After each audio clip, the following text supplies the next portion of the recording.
പറയൂ സുധ. സുധയ്ക്ക് എന്താ പറയാനുള്ളത്? ഈ രാജീവിന്റെ ജീവിതാനുഭവവുമായി സാമ്യമുള്ള 12 പേരും കൂടെ ജീവിച്ചിരിപ്പുണ്ട്. വ്യക്തമായില്ല. വ്യക്തമായി പറയാം മാഡം. നാരായണ വക്കീൽ വാദിച്ചേക്കുന്നത് ആകെ 12 കേസാണ്. മോഹന്റേത് 13ാമത്തെ കേസ്. വക്കീൽ വാദിച്ച 12 കേസിലെ ആൾക്കാരെ ഞാൻ പോയി കണ്ടിരുന്നു, സംസാരിച്ചിരുന്നു. അവർക്കെല്ലാം പറയാനുള്ളത് ഒരേ കഥ. രാജീവ് ഇപ്പൊ ഇവിടെ പറഞ്ഞ സംഭവം മോഹന്റെ ജീവിതത്തിൽ നടക്കുന്ന കഥ.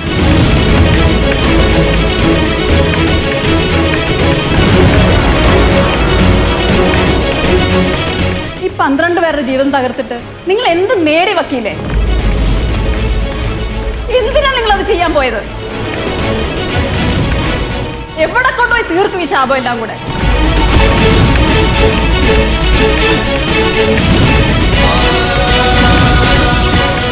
സുധ, നിങ്ങൾ ചെല്ലും. രാജീവ്,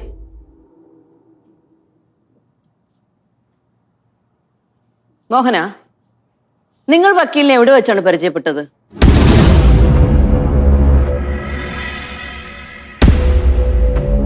രാജീവിന് വക്കീലിനെ എവിടെ വെച്ചാണ് പരിചയം? ബാറിൽ വെച്ച്. അപ്പോ മോഹനും ബാറിൽ വെച്ച് തന്നെ ആയിരിക്കും വക്കീലിന്റെ പരിചയം, അല്ലേ?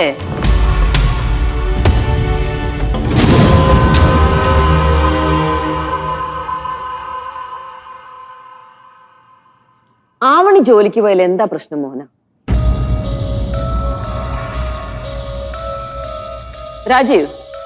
രാജീവിന്റെ ഭാര്യ ഗായത്രി ജോലിക്ക് പോയാൽ എന്തായിരുന്നു പ്രശ്നം? എൻ്റെ ഭാര്യയെ ഞാൻ ജോലി ചെയ്ത് പോറ്റണമെന്ന് മാത്രമേ എനിക്കുണ്ടായിരുന്നുള്ളൂ. പക്ഷേ അവള് ജോലിക്ക് പോയി കഴിഞ്ഞാൽ എനിക്കൊരു വിലയും തരില്ലെന്ന് പറഞ്ഞത് ഈ വക്കീലായിരുന്നു.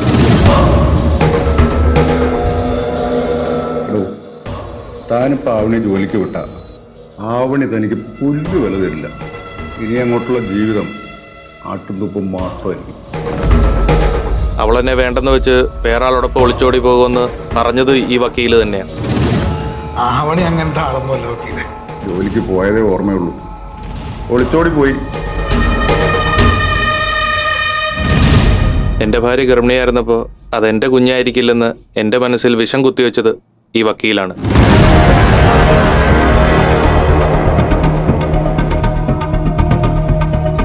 ഇത് തന്നെയല്ലേ മോഹന വക്കീൽ നിങ്ങളോടും പറഞ്ഞിരിക്കുന്നത്?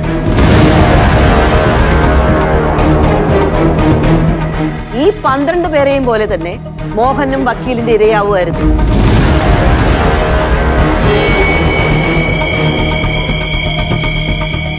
മൈലോ, ചെറിയ കോംപ്ലക്സ് ഉള്ള മോഹനെ, ഭാര്യയ്ക്ക് തന്നെക്കാൾ 10 വയസ്സ് കുറവാണെന്ന് ചിന്തിക്കുന്ന മോഹനെ ഇന്നിവിടെ ഇങ്ങനെ കൊണ്ടുവന്ന് നിർത്തിയിരിക്കുന്നതിന്റെ പിന്നിൽ ഒരൊറ്റ കാരണേ ഉള്ളൂ. അതിന്റെ പിന്നിൽ ഒരൊറ്റ ആളേ ഉള്ളൂ. അത് ഈ നാരായണൻ വക്കീല.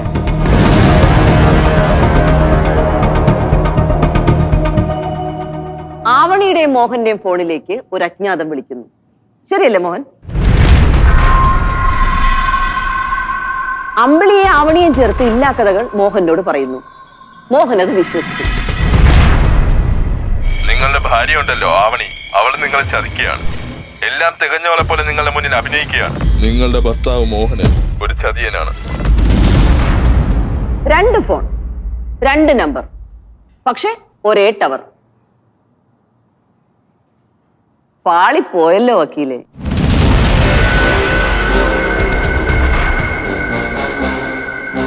മോഹനും ഫാമിലിയും റിസോർട്ട് ടൂർ പോയപ്പോ അന്നും മോഹനെ ഒരു അജ്ഞാതം വിളിച്ചു. അന്നും നമ്മുടെ വക്കീൽ അവിടെ ഉണ്ടായിരുന്നു, അല്ലേ?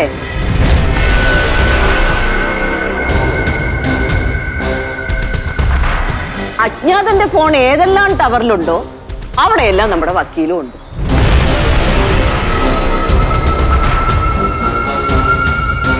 ഏയ്, ഇത്രയും കോയിൻസിഡൻസ് ഒന്നും ഒരുമിച്ച് സംഭവിക്കില്ല, അല്ലേ വക്കീലെ?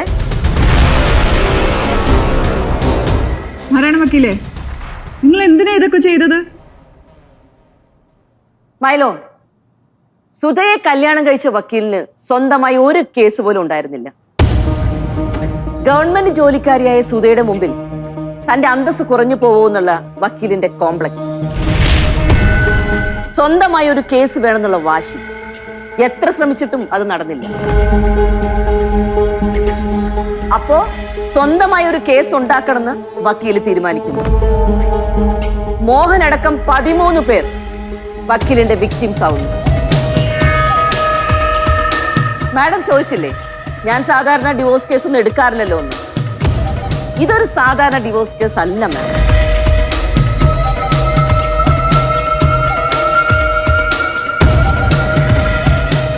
പതിമൂന്ന് കുടുംബങ്ങളെ തകർത്ത, ഇനിയും ഒരുപാട് കുടുംബങ്ങളെ തകർക്കാൻ സാധ്യതയുള്ള ഒരു സൈക്കോപാത്തിനെ വെളിച്ചത്ത് കൊണ്ടുവരാനാണ് മാഡം ഞാൻ ഈ കേസ് ഏറ്റെടുത്തത്. എന്നാലും നിങ്ങൾ ഇയാളുടെ പിടിയിൽ വീണ് പോയല്ലോ മോഹൻ.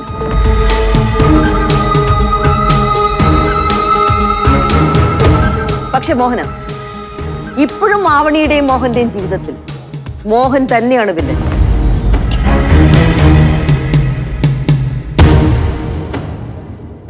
രഘുവിനെ ഇറക്കിയത് മോഹനല്ലേ?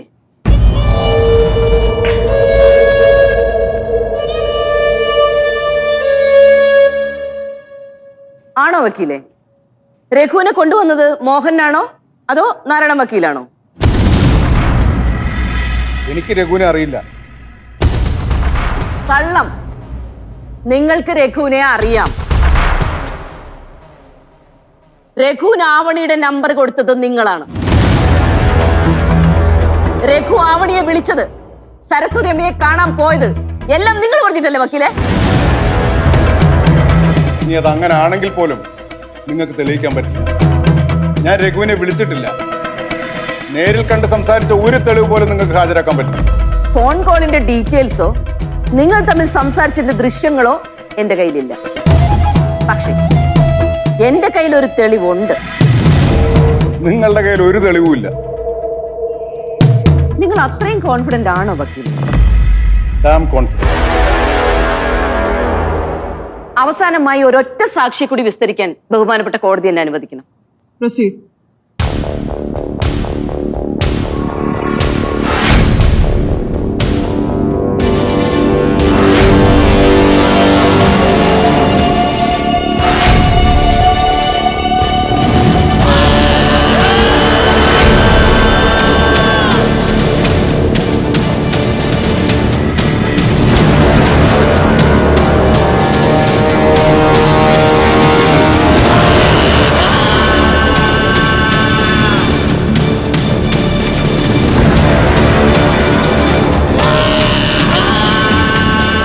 രഘു നമ്മുടെ കഥയിലെ വില്ലൻ.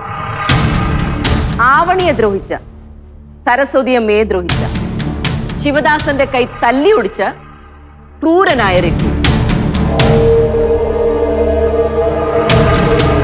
പറയൂ രഘു, രഘുവിന് ഈ നാരായണൻ വക്കീലിനെ അറിയൂ?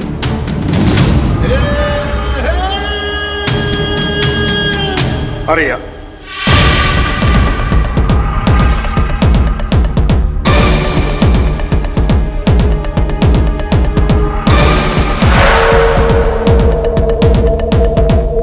രഘു അല്ലേ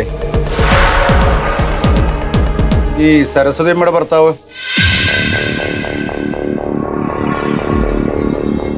ആവണിയുടെ അച്ഛൻ? ആ രഘുവിനെ കൊണ്ട് എനിക്കൊരാവശ്യമുണ്ട്. ചെയ്യാൻ പറ്റുമോ? വെറുതെ വേണ്ട.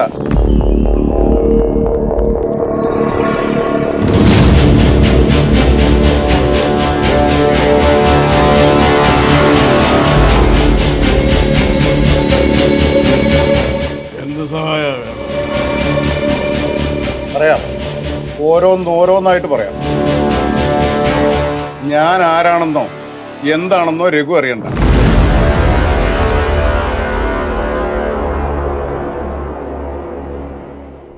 മോഹൻ കരുതിയിരിക്കുന്നത് രഘു ഈ നാട്ടിൽ നിന്ന് പോയെന്നാണ്. പക്ഷേ വക്കീല് പറയാതെ രഘു ഈ നാട്ടിൽ നിന്ന് പോവില്ല.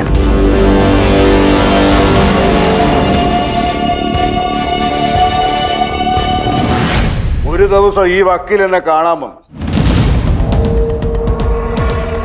ആവണിയുടെ നമ്പർ തന്നു. സരസ്വതി എവിടാ താമസിക്കുന്നുള്ള വീട് പറഞ്ഞു. വക്കീല് പറഞ്ഞതുപോലെ എല്ലാം ഞാൻ ചെയ്തു. ചോദിച്ച കാശും തന്നു. മോഹൻ എന്നെ തേടി വന്നതല്ല. വക്കീല് മോഹൻ എൻ്റെ അടുക്ക് എത്തിച്ചതാ. ഇയാൾക്ക് പോലും അത് അറിഞ്ഞുകൂടാ. അല്ലാതെ എന്നെ കണ്ടുപിടിക്കാൻ മോഹൻ അത്ര എളുപ്പമൊന്നുമല്ല. That's it, my lord. 12 കുടുംബങ്ങൾ തകർത്ത, ഇപ്പോൾ ഈ ആവണിയുടെയും മോഹന്റെയും ജീവിതം തകർത്ത ഒരേ ഒരാൾ അത് ഈ Narayana വക്കീലാണ്. He is a threat to the society, madam.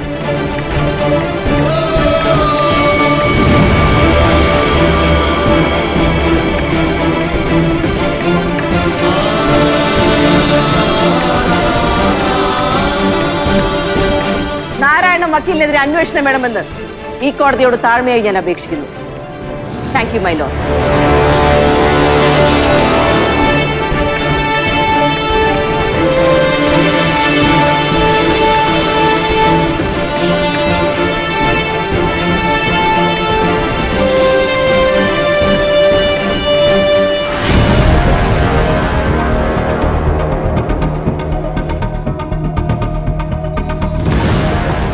എന്റെ കാൽച്ചോട്ടി കിടക്കണം ഒരടിമയെ പോലെ.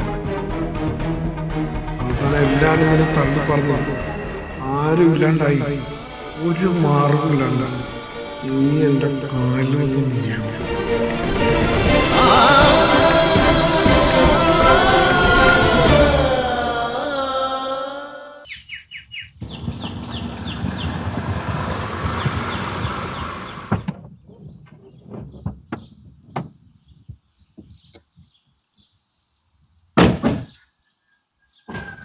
വായിച്ച് കയറിയിട്ട് പോവാം. ഇല്ലടാ, ഞാൻ കയറുന്നില്ല. എന്തായാലും ഇവിടെ ഒരു വന്നല്ലേ, വാ ഒന്ന് കയറിയിട്ട് എന്തെങ്കിലും കുടിച്ചിട്ട് പോവാം. എനിക്ക് കുറച്ച് കാര്യങ്ങളോട് ചെയ്യാനുണ്ട്. പിന്നെ വരാം.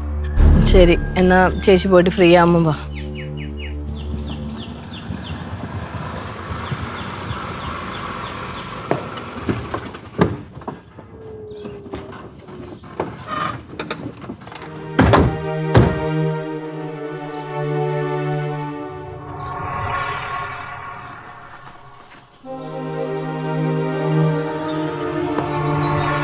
ആവണി,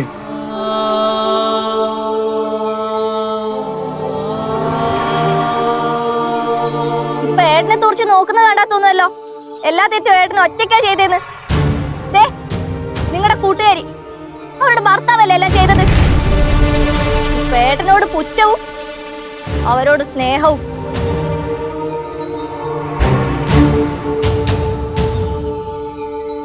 ഇവരെയൊക്കെ വിളിച്ച് വീട്ടിൽ കയറ്റുമ്പോഴേ എനിക്കറിയായിരുന്നു ഇങ്ങനെയൊക്കെ സംഭവിക്കുന്നു. ചേച്ചി ചേച്ചി ഒന്നും കാര്യമാക്കണ്ട. ചേച്ചി ചെല്ല്, എന്നിട്ട് ഫ്രീ ആകുമ്പോൾ ഇറങ്ങിയാൽ മതി. ശരി.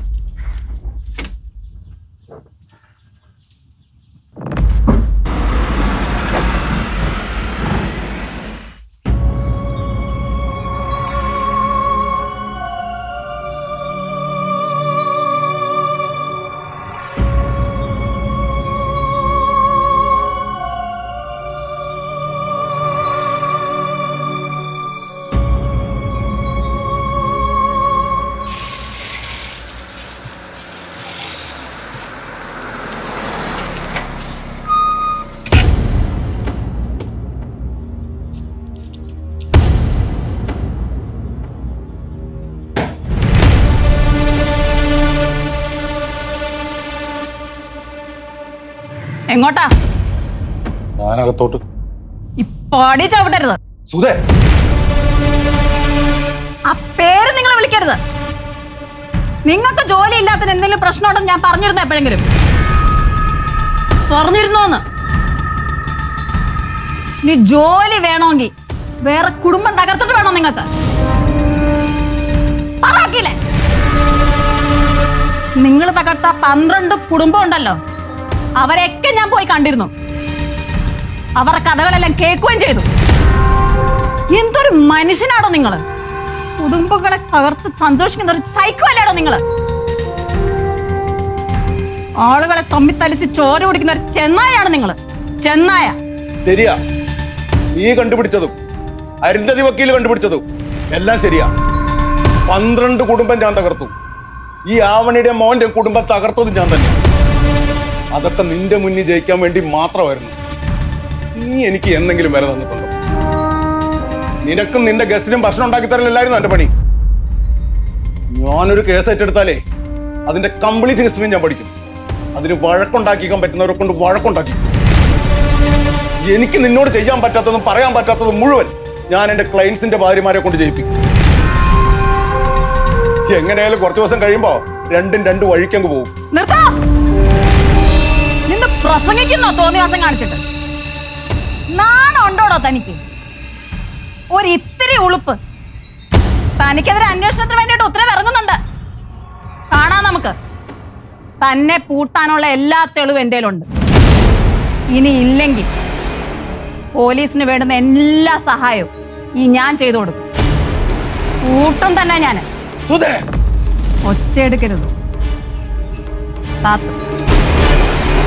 നിങ്ങളുടെ ചെപ്പക്കുറ്റി നോക്കി എനിക്ക് അടിക്കാൻ അറിയാമേലഞ്ഞിട്ടല്ല. എന്റെ ക്ഷമയെ പരീക്ഷിക്കരുത്. ഇറങ്ങിക്കോ. ഞാൻ എങ്ങോട്ട് പോവാൻ? നിങ്ങൾ എങ്ങോട്ട് വേണേലും പോ. എന്നെ അത് ബാധിക്കുന്ന പ്രശ്നമല്ല. കുറച്ച് കഴിയുമ്പോ ജയില് കിട്ടും കിടക്കാനായിട്ട്. ചെല്ലു വക്കീലേ. ഇനി ഈ പടി കടന്ന് നിങ്ങൾ വരരുത്. ഈ സുധ നിങ്ങളുടെ ജീവിതത്തിന് ഇനി ഇല്ല. എനിക്ക് നിങ്ങളെപ്പോലെ ഒരു ചതിയൻ എന്റെ ജീവിതത്തിൽ വേണ്ട. പോവാൻ നോക്ക്. ചെല്ലു വക്കീലേ. പറഞ്ഞത് മനസ്സിലായില്ലേ? ഇറങ്ങി പോണോ?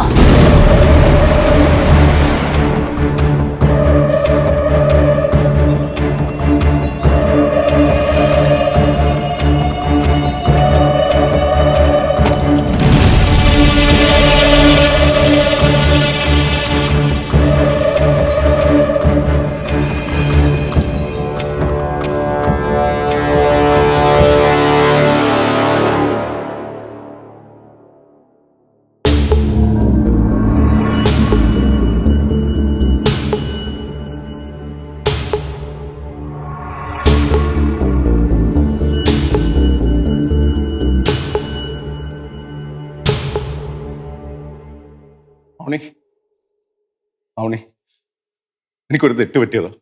എന്നോട് ക്ഷമിക്ക്. തെറ്റ് പറ്റിയതോ? ഒരു പ്രാവശ്യം പറ്റുന്നത് തെറ്റ് പറ്റുന്നതെന്ന് വിചാരിക്കാം. ഞാൻ ഈ 12 കുടുംബങ്ങൾ നശിപ്പിച്ചപ്പോ അത് എനിക്ക് തെറ്റ് പറ്റിയതാണോ? Sorry Avani, sorry. സുധ ചേച്ചി ഓർത്ത് മാത്രമേ തന്നെ ഞാൻ ഇവിടുത്തെ തല്ലി ഇറക്കി വിടാത്തത്. ഇറങ്ങി പോടോ. അവണി എന്നോട് ക്ഷമിക്കൂ. അവണി, സുധ എന്നോട് വീട്ടിൽ നിന്ന് ഇറങ്ങിപ്പോവാൻ പറഞ്ഞു. എന്നോട് അങ്ങോട്ട് ചെല്ലണ്ടെന്നാ പറഞ്ഞേ. ഒന്ന് സുധയോട് സംസാരിക്കൂ. ഞാനിത് ആവർത്തിക്കില്ല. ഒരാളോട് ഞാനിത് ചെയ്യില്ല. മോന, എന്ത് ധൈര്യത്തിലാണ് വീട്ടോട് ഞാൻ എന്തോരം വിശ്വസിച്ച് നിനക്കറിയോ? സ്വന്തം ചേട്ടന്റെ സ്ഥാനത്തോട് തന്നെ ഞാൻ കണ്ടത്.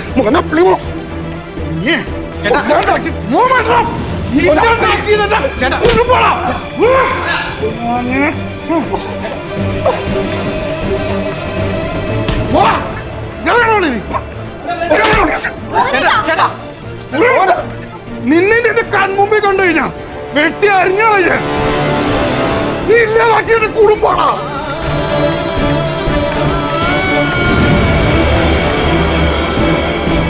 ഒന്നാണോ ഇല്ലാണ്ട് കേറി വന്നേക്കണം.